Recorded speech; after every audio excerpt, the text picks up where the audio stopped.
Dividend সাধারণ মানুষকে যে ডিভিডেন্ড দিতে পারি সেই কারণে আমরা ক্লাসিফাইডটা কমিয়ে রাখি। তাহলে ক্লাসিফাইড করলেই টাকাটা প্রভিশনে রাখতে হয়, প্রভিশন করলে ডিভিডেন্ড দেওয়া যাবে না।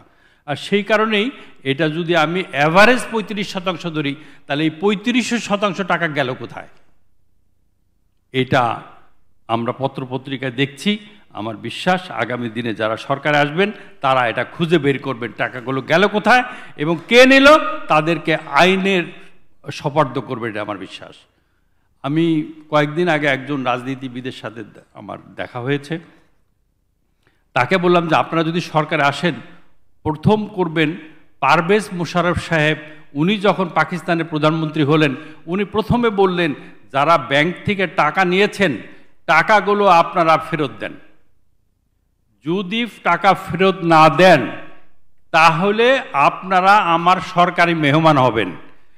ওই সরকারি মেহমান হিসেবে অর্থাৎ জেলখানায় আপনারা ভালো খাবেন, ভালো সব কিছু দেব, কিন্তু থাকতে হবে জেলখানায়। 2 মাসের মধ্যে কিন্তু টাকা উঠে গেছিল। এরকম কঠিন হতে হবে, না হলে এই 35% টাকা যদি বাইরে থাকে তাহলে কিন্তু রাষ্ট্র পরিচালনা করা সহজ হবে না।